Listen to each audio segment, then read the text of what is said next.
September 14, 2023, 1:12 a.m., Yellow Sea. The USS John S. McCain cuts through dark waters, 38 miles from the northern limit line. This $1.8 billion Arleigh Burke-class destroyer, 9,200 tons, 323 crew, bristling with 96 vertical launch cells, has no idea it's about to become the first American warship in direct combat with North Korea since 1950. For 6 weeks, tensions have been climbing. Pyongyang fired test missiles, issued warnings, moved forces. Washington responded with patrols. Tonight, warnings become warfare. Like, subscribe, and stay with us as we break down how a 7-hour naval battle erased North Korea's surface fleet. 1:12 a.m. Radar contact. 8 fast-moving vessels appear on McCain's screens, accelerating to 38 knots on intercept course. These are Kumsong-3 guided missile boats, each one carrying 4 Kh-35 anti-ship missiles. 32 missiles total, closing fast from the north. Standard warnings transmit. No response. Then coastal radars light up. North Korea's Rubej batteries, shore-based missile launchers 58 miles away, switch from search mode to target lock. They're not scanning anymore. They're preparing to fire. Commander Reeves sees the trap. Missile boats from the north, coastal batteries from the northwest. He's caught in a pincer. Battle stations sound throughout the ship. 1:19 a.m. Launch. 4 Kh-35 cruise missiles streak off North Korean launchers, sea-skimming at 15 meters altitude, Mach 0.9. Time to impact, 3 minutes, 40 seconds. McCain's Aegis system doesn't wait for permission. 4 SM-2 interceptors, $2.4 million each, blast from vertical launch tubes. Electronic warfare floods the air with jamming. Chaff clouds bloom. The destroyer throws everything at the incoming threat. 3 missiles die in the air. Intercepted, decoyed, jammed. The 4th one doesn't care.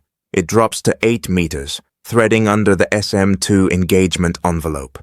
Phalanx guns scream, hurling tungsten at 4,500 rounds per minute.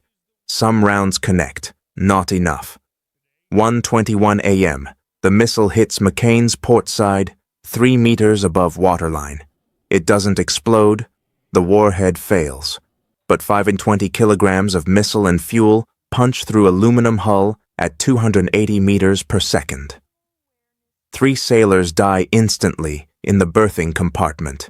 Fuel ignites.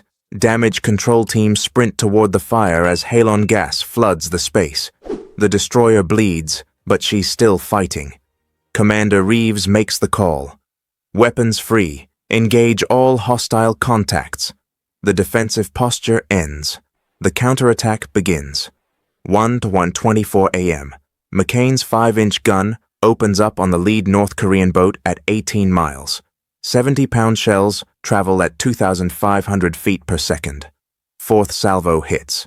The missile boat, $45 million, 40 crew, disintegrates in a fireball. The remaining 7 boats respond the only way they can. They fire everything. 28 Kh-35 missiles launch simultaneously.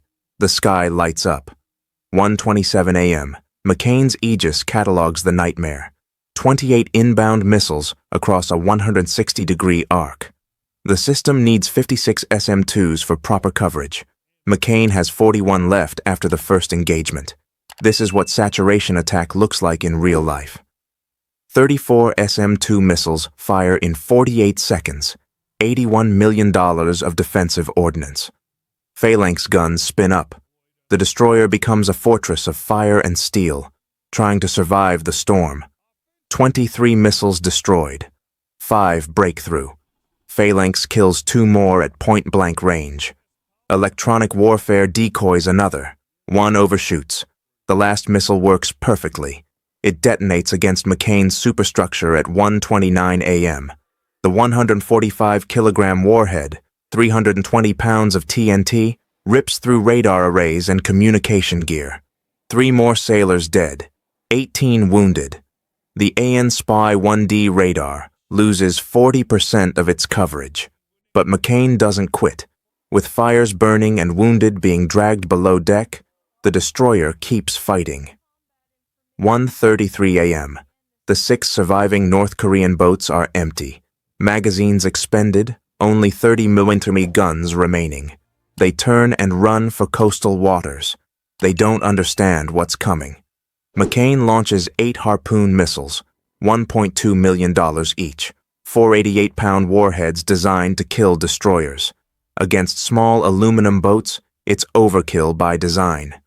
From the south, 2 MH-60R helicopters arrive from USS America carrying Hellfire missiles. They split the targets. At 1:36 a.m., the hammer falls. Hellfires strike 2 boats. One explodes, one capsizes. Harpoons arrive 2 minutes later and erase 4 more in spectacular fireballs. 6 minutes, 6 boats destroyed. 280 North Korean sailors dead or missing. The surface threat is gone. But underwater, a different fight is developing. 1:42 a.m. The American Virginia-class submarine Shadowfin, hunting at 400 feet, picks up a diesel signature 12 miles out.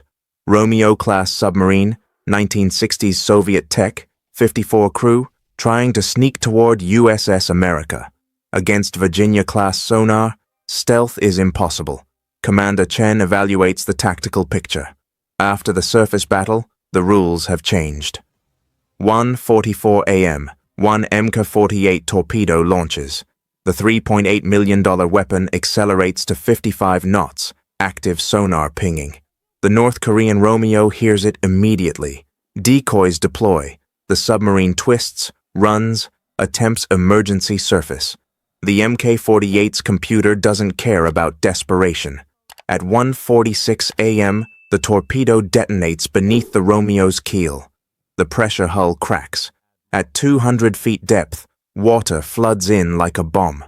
Emergency blow systems can't keep up.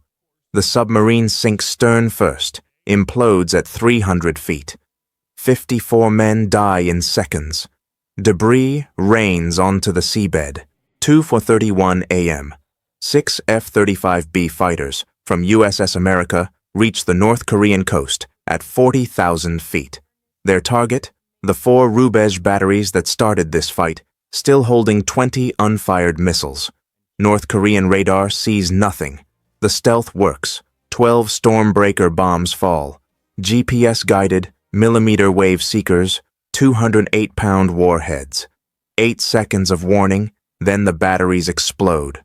Launch vehicles burn. Command trucks disintegrate.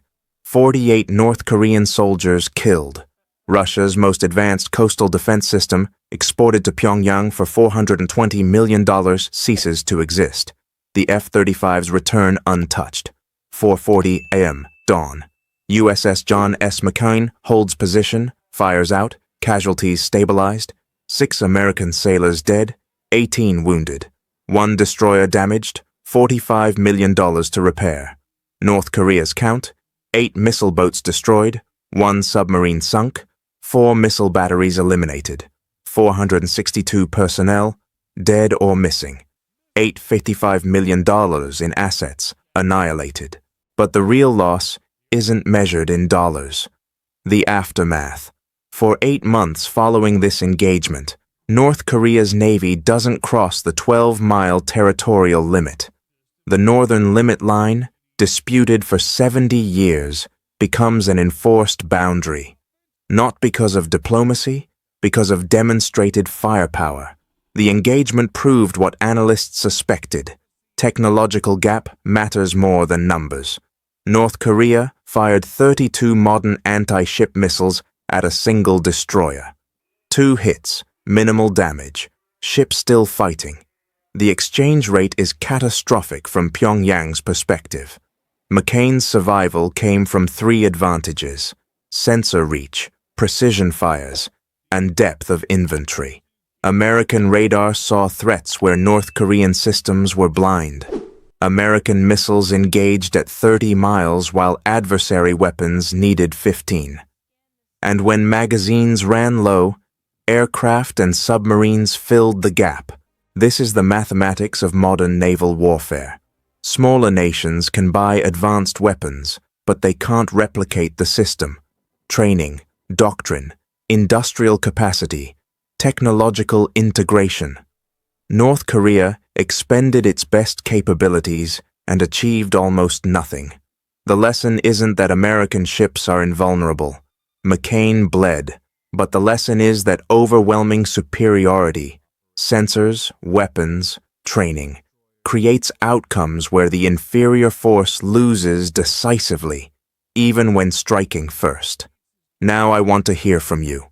If you commanded North Korea's Navy with these resources, how would you approach an Aegis destroyer? What tactics could overcome the capability gap?